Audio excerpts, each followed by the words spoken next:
السلام علیکم، میرا نام ڈاکٹر محمد عباس میرانی ہے اور میں ماہر امراض بچگان کے طور پہ کام کر رہا ہوں، اور چونکہ میں ایک ایسے علاقے میں کام کرتا ہوں جہاں پہ کوئی اور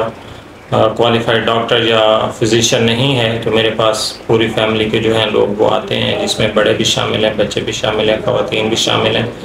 تو ان کو ہم ٹریٹ کرتے ہیں۔ تو میرا جو ایکسپیرینس ہے بیسیکلی وہ ہول فیملی کے حساب سے ہے، فیملی فزیشین کے حساب سے ہے، لیکن چونکہ میری اسپیشلٹی پیڈز ہے تو میرا زیادہ فوکس اس پہ ہوتا ہے۔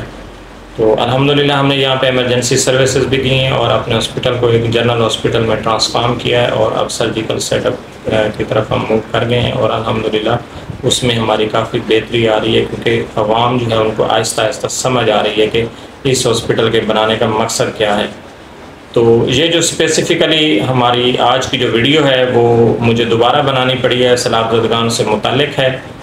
اور دوبارہ اس لیے بنانی پڑی ہے کہ یہ جو کرائسس ہے یہ یہاں پہ جنم لے رہا ہے، جس کو ہیلتھ اتھارٹیز جو ہے وہ بھی ظاہری باتیں ایڈریس کر رہی ہوں گی، لیکن پبلکلی جو ہے اس میں اویئرنیس جو ہے وہ کریٹ کرنے کی ضرورت ہے تاکہ جلد از جلد اس پہ قابو پایا جا سکے۔ اس میں یقیناً جو ہے وہ پینک ہونے کی ضرورت نہیں ہے، بلکہ ہم کچھ سمپل جو سٹیپس ہیں ان پہ عمل کرتے ہوئے ہم اس کو اوائڈ کر سکتے ہیں یا اس سے ٹھیک ہو سکتے ہیں۔ تو ٹاپک جو ہے وہ ہمارا ہے ملیریا، بخار اور سیلاب زدگان۔ تو اس میں کچھ سوالات ہیں، پچھلے پیٹرن پہ جیسے میں نے کچھ سوالات بنائے اور پھر اس کے خود سے جواب دیے،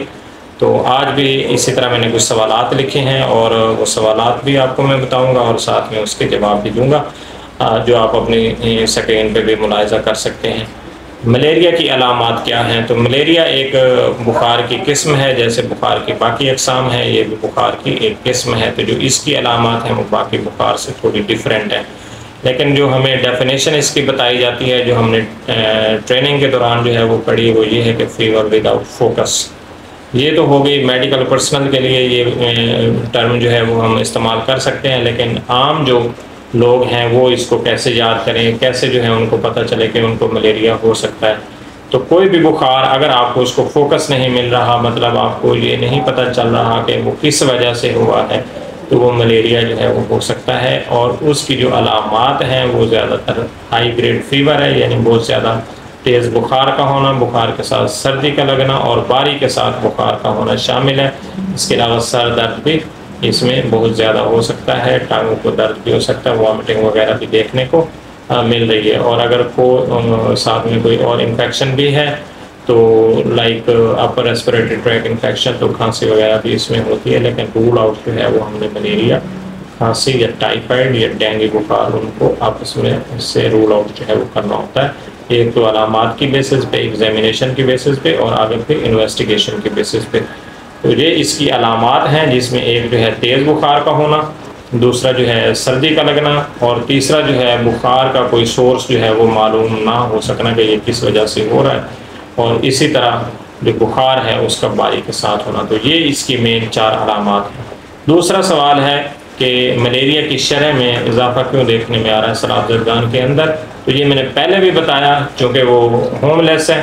تو ان کو پراپرلی جو ہے وہ جگہ نہیں مل رہی سونے کی، نہ پنکھا مل رہا ہے، نہ نیٹس اویلیبل ہیں، نہ بستر اویلیبل ہیں، وہ آؤٹ ڈور ہیں جہاں پہ مچھروں کی افزائش بہت زیادہ ہو چکی ہے، برسات کی وجہ سے بھی، ٹھنڈے موسم کی وجہ سے بھی، اور پانی کی وجہ سے بھی، جو پانی سیلاب کی وجہ سے آیا ہوا اس کی وجہ سے بھی، اور ویسے بھی فصلات جو ہیں وہ زیادہ ہیں تو مچھروں کی افزائش زیادہ ہو چکی ہے،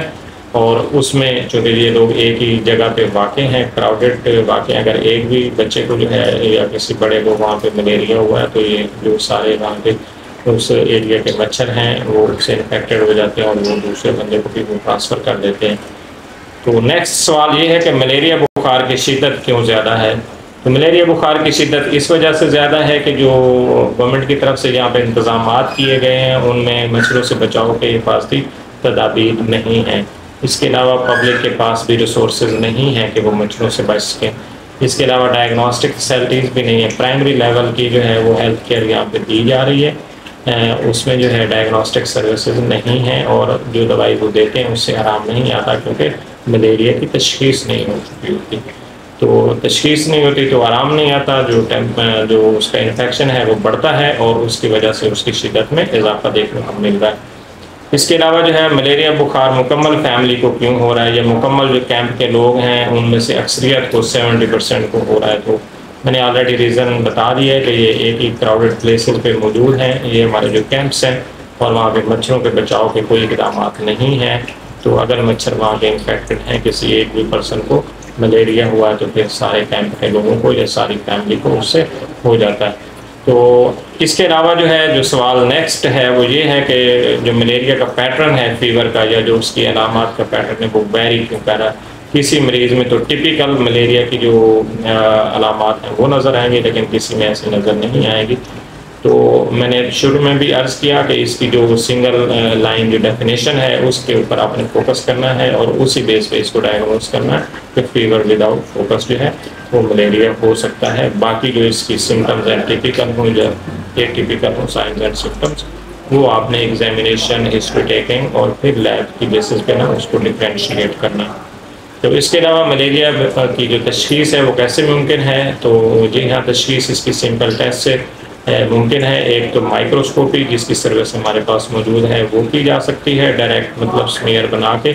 ہم اس کو مائکروسکوپ پہ دیکھ سکتے ہیں. اس کے علاوہ جو ریپڈ ڈائگنوسٹک ٹیسٹ ہیں جس میں ایک ملیریا کی کٹ ہوتی ہے،